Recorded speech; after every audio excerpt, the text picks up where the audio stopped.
Allora cominciamo questa chiacchierata. Buongiorno. Io farò le domande in italiano, poi verranno tradotte. Complimenti per questo film. Possiamo togliere la maschera? Potete toglierla, sì.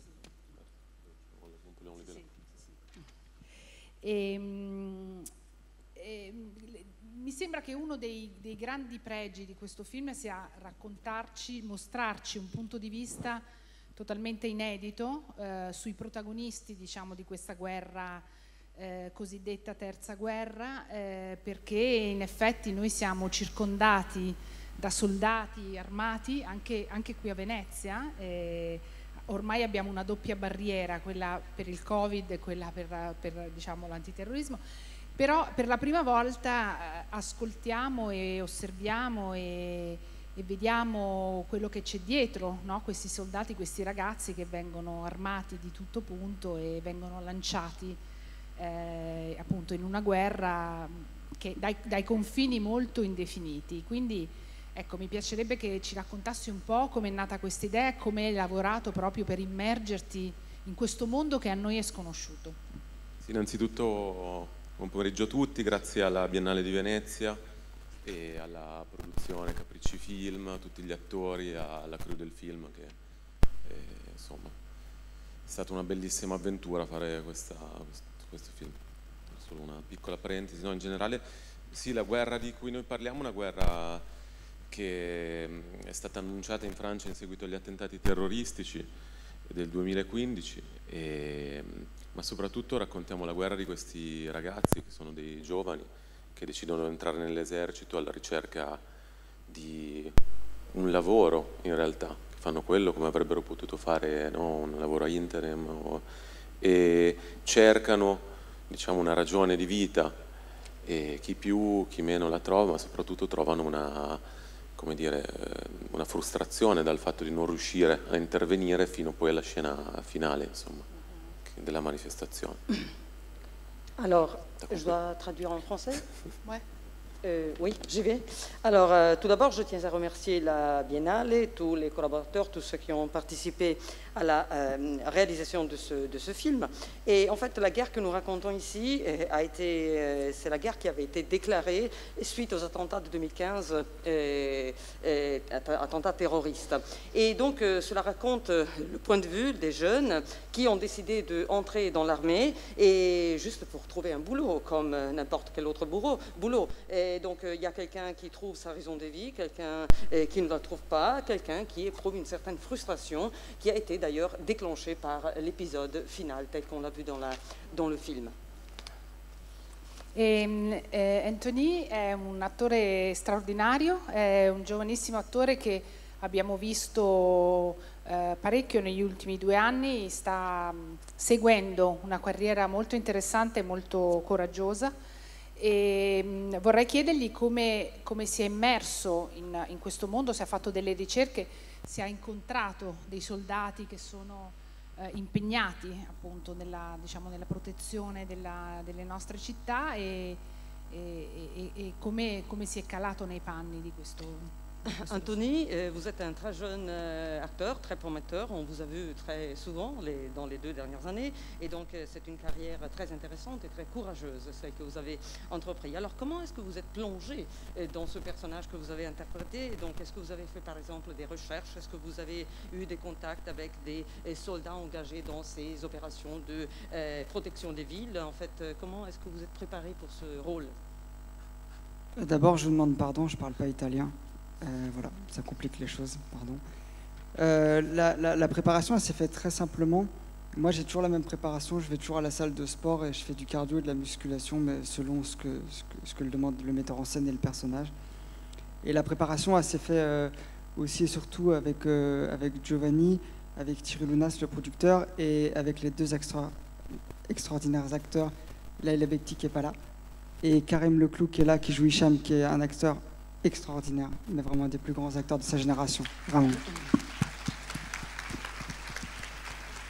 Et du coup, effectivement, on s'est mis plusieurs fois autour d'une table et on a rediscuté du scénario, on a fait des lectures, on a essayé de voir comment ça sortait naturellement de nos bouches, et ce qui était le mieux pour les trajectoires des personnages.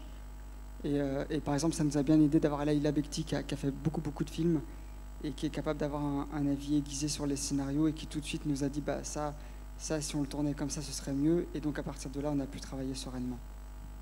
Sì, innanzitutto mi scuso, non parlo italiano. Comunque per quanto riguarda la preparazione, beh, innanzitutto preparazione in palestra, io tra l'altro faccio palestra, e poi devo dire che ho avuto un aiuto preziosissimo da parte di Giovanni e anche da parte di tutti gli attori che fanno parte del cast, quindi abbiamo lavorato insieme veramente moltissimo, e poi abbiamo anche molto discusso intorno a un tavolo, ho fatto delle letture, però devo dire che tutto è venuto in modo molto naturale, molto spontaneo, e poi soprattutto ho avuto la fortuna di interfacciarmi con delle persone che avevano molta esperienza, che quindi mi hanno dato dei consigli molto utili.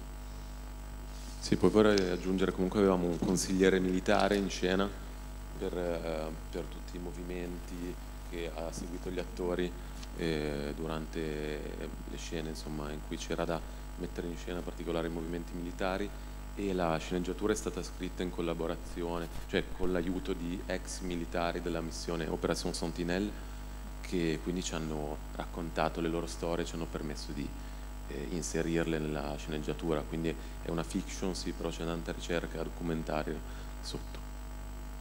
Oui, je voulais également ajouter qu'on a eu la chance d'être également assisté par des experts qui nous ont donné beaucoup de conseils, beaucoup d'indications très utiles et très réalistes. Et d'ailleurs, le scénario lui-même a été réalisé en collaboration avec des anciens soldats de l'opération Sentinelle, qui donc s'y connaissaient très bien et qui donc figurent également dans le scénario. Donc en fait, c'est une œuvre à mi-chemin entre une fiction et un documentaire.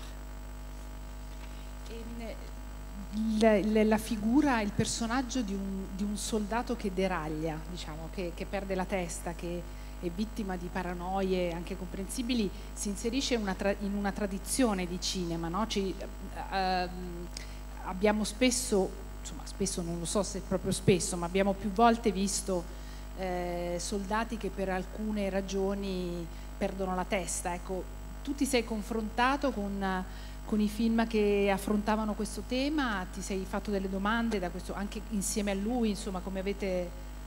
Insieme al cosceneggiatore Dominique Baumard e anche insieme a Thierry Lunas, il produttore, abbiamo riflettuto fino all'inizio per dei film che ci ispirassero nella parabola del personaggio. Uno ovviamente è Taxi Driver, per questo deragliamento, insomma, e poi un altro, diciamo, lavoro che è un lavoro letterario, inizio alla base, che poi diventa anche film, è Il deserto dei Tartari di Buzzati, e poi diretto da Zurlini, che è un film che parla molto dell'inattività di un gruppo di soldati e di questa attesa, diciamo. Oui, la question était de savoir si vous parlez finalement de ces soldats qui à un moment donné sortent déraillent, donc paranoïques, deviennent paranoïques. Et d'ailleurs on trouve dans les cinémas d'autres cas, d'autres exemples de ce type. Alors peut-être donc des cas de soldats qui perdent leur tête. Donc est-ce que vous vous êtes inspiré de quelques-uns de ces films? Comment est-ce que vous avez organisé votre recherche et étude de votre sujet? La réponse est que en fait on a collaboré avec le scénariste, avec les producteurs, on s'est inspiré de films tels que Taxi Driver et aussi, par exemple, Le désert des Tartares, Il deserto dei Tartari, qui est un livre de Dino Buzzati et qui parle également de la situation des soldats qui sont en inactivité et qui donc risquent d'avoir ces situations. E questi sono stati gli stessi riferimenti anche per Antonio?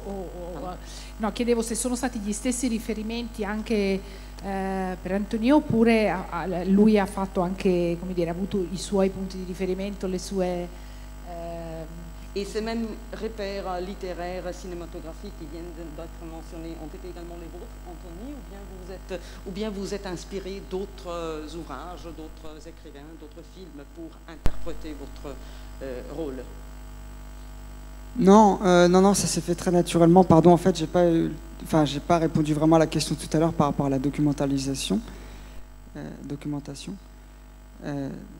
façon, ce sera traduit. Donc,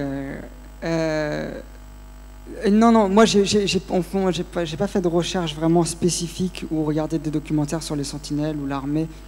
C'est un personnage que j'ai choisi de construire en accord avec Giovanni, mais un peu en marge. Je voulais pas je voulais pas avoir les codes du soldat qui s'engage et qui est là pour sauver la nation. Je voulais vraiment rester un peu moi dans ma bulle extérieure et inconsciente à la réalité pour pouvoir avoir cette facilité à dérailler justement, parce que ce personnage n'a pas les codes et moi non plus, comme je suis comédien. Voilà, donc je ne me suis pas inspiré d'œuvres en particulier pour composer ce personnage. Sì, non mi sono ispirato a nulla in particolare, ho cercato di recitare, di calarmi in modo del tutto naturale in questa parte, non ho fatto ricerche particolari, non ho consultato particolare documentazione dell'esercito, eccetera. Certo è che io in qualche modo ho studiato, comunque ho costruito questo personaggio con Giovanni, però non volevo dare sicuramente l'impressione del soldato che si impegna, entra nell'esercito per voler fare il salvatore della patria, no. Ho voluto fare una cosa molto naturale in modo che venisse altrettanto spontaneo l'effetto di deragliamento che poi si vede alla fine del film. E volevo fare una domanda sulla città, sul modo in cui viene ripresa la città, perché è curioso ed è anche sconcertante come alcuni luoghi che ci sono molto familiari di ognuno nella propria città, insomma, i luoghi che sono più familiari diventano anche luoghi, possono diventare luoghi ostili, no? Luoghi dove forse è meglio non andare, da evitare, ecco, quindi mi piacerebbe sapere come hai lavorato proprio sulla città da mostrare. Sì, diciamo che Parigi diventa poi un personaggio del film che accompagnano e respira insieme al personaggio principale, quindi Parigi è sicuramente un luogo in cui la più parte delle persone in questa sala saranno stati, e quindi anche un luogo della memoria per tutti, ma che ho voluto mostrare in un modo diverso, quindi cambiato da la presenza stessa dei militari, la presenza stessa di un nemico invisibile, potremmo dire, e soprattutto vederla tramite gli occhi principalmente di Anthony, il personaggio principale. E quindi sì, per me Parigi, diciamo, ho scelto dei luoghi da Boulevard Saint-Michel, quindi più turistici, a poi la Défense, diciamo, l'architettura anche accompagna un po' il suo sguardo.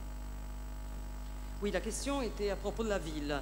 En fait, on a vu des images de cette ville, des images familières mais aussi parfois surprenantes, ces lieux qui nous sont très familiers et qui peuvent devenir hostiles, qui peuvent devenir des lieux à éviter à cause des dangers. Alors, comment est-ce que vous avez travaillé sur l'aspect de la ville telle qu'elle est représentée dans le film? La réponse est que, bon, Paris est aussi un personnage, un véritable personnage dans ce film, parce qu'elle respire avec les personnages et le personnage principal. Tout le monde reconnaît les lieux que l'on a montrés de la ville, donc il y a des lieux très familiers qui évoquent des mémoires, et moi je voulais en fait montrer ces lieux comme des lieux modifiés par la présence de cet ennemi invisible et aussi des militaires, et aussi ces lieux vus à travers les yeux d'Anthony, du personnage principal. Et donc il y a beaucoup de lieux qui subissent finalement cette vision, cette élaboration à travers ses yeux.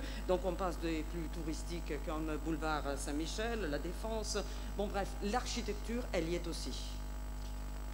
Dobbiamo fermarci qui. Molte grazie, Grazie congratulazioni per il film. Merci beaucoup. Grazie, merci beaucoup.